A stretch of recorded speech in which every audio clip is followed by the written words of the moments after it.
Hello, Global 9 Honors, and welcome to the third marking period. This is week 21, and this screencast is for February 1st through February 5th, and we're going to be talking about ancient Rome this week. First, I'm going to navigate over to our Schoology course, where hopefully you will see your folders. I'm going to just knock into marking period 3, and you'll see that the folders are going to begin to stack up. You may only have just this first folder. Green means go. So we're in week 21. I'll click on that first. And inside here you'll see the screencast that I'm recording right now. And there are 2 assignments for the week. Both fairly simple and straightforward. The first one is an Ed puzzle. It is John Green and Crash Course. If you click into that, you'll see the assignment itself will pop up. And I'm just going to go in real quick to one of the questions, just so you know that, like, the first question is going to ask you to check all that applies. So there's actually 2 correct answers, and you'll see here if you look quick enough that there are 2 answers that are correct, identified by the green check mark. So hopefully that helps you. There are a couple of right answers for the first question. It's about a 11-minute video, 12-minute video. Take your time as you go through it. As you need to, you could refresh the screen and go back to each question as you might need to review some things. But it moves along and it actually goes over a lot of the items that we will be needing to know about this particular unit.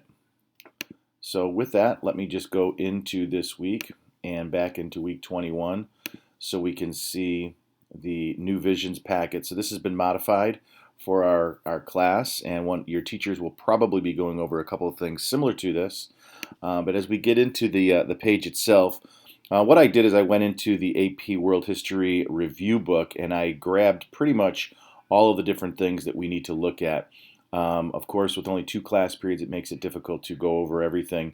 So we're not going to read this to you, but you can go through the political development, the economic development, and social structures. There's going to be some differences with gender roles there, and of course science, art, and technology.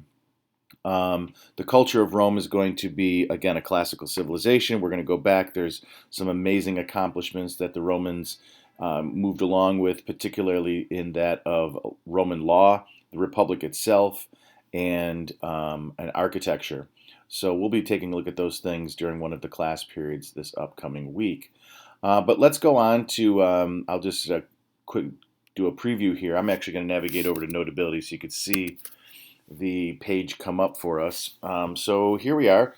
This is the handout for this week, and there's a pretty nice map here that shows Rome over the years. And I want to definitely point out to you that Rome begins to expand. In purple, it starts off just as, the city of Rome itself, and that's in the very early days, 500 BCE, and we'll see Rome will eventually grab the entire Italian peninsula, located here in green, and then sort of an orangish color. It might be hard to see, but they start to grab a little bit more, going over into parts of Greece and Spain, and in here in North Africa. We'll be talking about the Punic Wars during the expansion of Rome.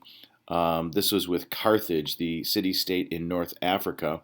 The Second Punic War, famous for Hannibal moving in across the Alps mountains on elephants and as a sneak attack, and almost defeated Rome, burning it to the ground. Later we'll see the empire itself continually grab further and further out into the Mediterranean. And I always like talking about Rome in terms of like an oval. So I'm just going to grab my pen here for a second and circle up. This is like the Roman Empire. And eventually it's going to be divided into a western and eastern half.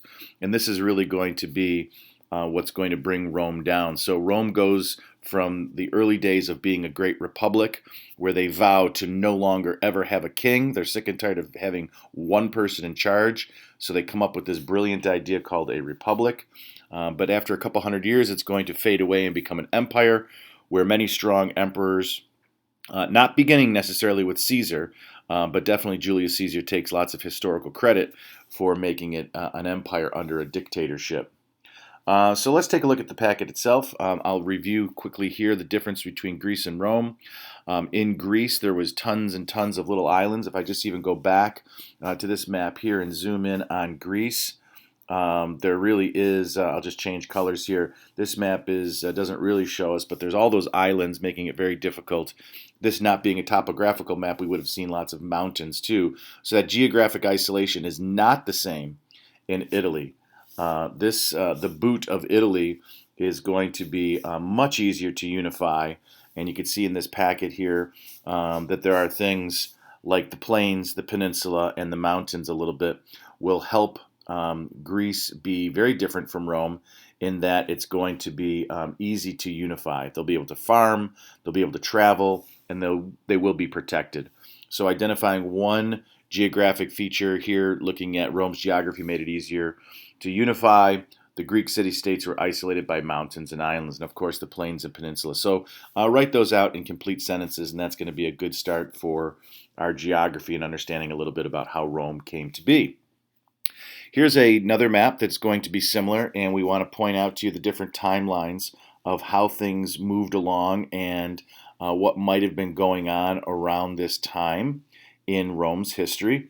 The pink being the center part of Rome, and then, a little bit red, and then the pink begins to expand out. The brownish color, this is going to be where Julius Caesar picks up a huge territory for Rome during the big heyday of the expansion years. Gradually, they're going to pick up a little bit more, and this is yellow and green are going to be around the time when Christianity begins, and we'll see it continue to blossom as things move along. And part of your job is to list some things that you see, some observations, and how do you think the size of the Roman Empire changed over time, and then 2 questions that you might have about the picture above. So take a look at that and see what you can come up with. There are a few questions here above that you can also look at. Here, the rise of the Roman Republic, I think it is significant to make sure you know this is about when our timeline begins. We start in 509 BC, and this is when the Romans vowed to have a republic, a fantastic idea where people would be selected as their leaders, and they would be voted in essentially, and you can see the little voting icon below.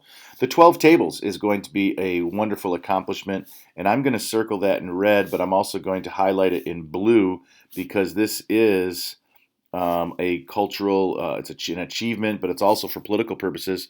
The 12 tables were publicly listed laws. So this is not going to be too different from Hammurabi's code, and we'll see how that is going to be a good example of people understand the rules. It's hard to change those rules. It's easy to follow because they're all there. Even if we disagree with them, at least they're listed and everyone knows. So standardizing the law system is going to be a huge piece in Rome. In fact, they're going to come up with a few things under the Roman law where they will have ideas that we still use today in the United States, which is something like innocent until proven guilty. You must be able to see your accusers and face your accusers. So there's things here that we definitely appreciate from the Romans that we created about 2,500 years ago. In class, we'll talk a little bit more about the Punic Wars, again, with the city-state of Carthage in North Africa. And then things will begin to shift a little bit. We'll start to see it getting closer to becoming a empire where, again, it ends with Julius Caesar here being assassinated literally on the Senate floor. And I can't help but to think about some of the events in January and how it mirrors the United States and how it mirrors Roman history, where people were just getting really concerned with someone having too much power. So one of the big things that the Romans are going to do is they are going to create different branches of government to rule so that someone would not have too much power. They are the ones who are credited with separation of powers so that there is checks and balances. Those are some key things that you're going to be talking about this week with your teacher during class. As we continue on a little bit here, this reading, it starts this chart, and this reading is going to help you answer these questions down along the page here. So you could take a look at that and answer those questions. We'll eventually begin to see the high ranking system. So I'm going to color that in orange because this is theme number 5 as we begin to really think about how the social structure is set up. It's not always just by wealth, although that's true, but it may also be by rank and different things that by law people are going to have certain benefits. And we'll also see how that comes into play with the role of women. So here we have the role of women is going to be identified here, and we'll take a look at some of those things that you could put down. But here again, we're looking at checks and balances. So we'll see these three different areas of how Rome is going to be ruled. So your job this week is to answer these questions. There's 5 or so on this page, and there is no extended writing piece for this week. But between the Ed Puzzle and this, that's what we've got for you. So if you have any questions, please don't hesitate to email any of your teachers. I hope this helps.